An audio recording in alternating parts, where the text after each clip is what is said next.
In più occasioni abbiamo affrontato della questione dei piani d'ambito, il nuovo ente di gestione del servizio idrico in Sicilia.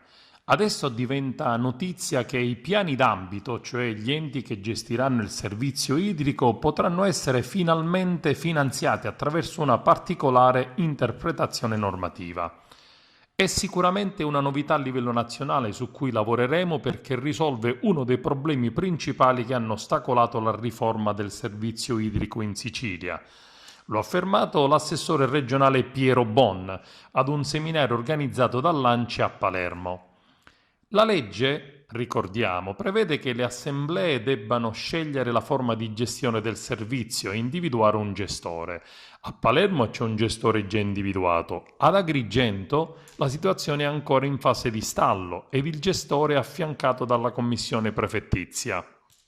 Enne e Caltanissetta hanno il gestore unico individuato dalla precedente autorità d'ambito, ma le rispettive ATI non sono ancora subentrate nel contratto preesistente.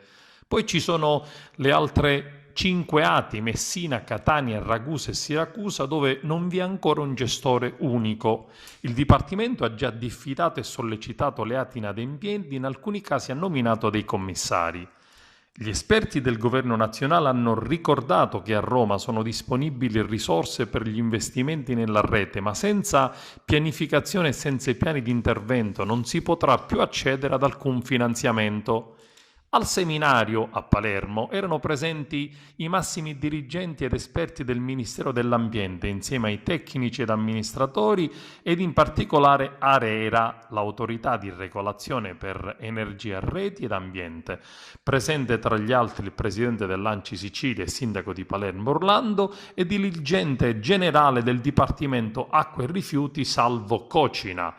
L'autorità di regolazione per l'energia, reti ed ambiente, denominata ARERA, ha affermato che i piani d'ambito costano da 100.000 euro in su e ci metteremo, hanno dichiarato, subito al lavoro per offrire questa importante opportunità finanziaria alle ATI.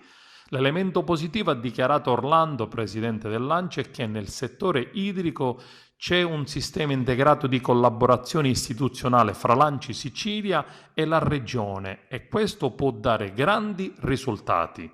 Da parte nostra confidiamo in una positiva soluzione del problema idrico nell'interesse esclusivo della Sicilia e dei siciliani.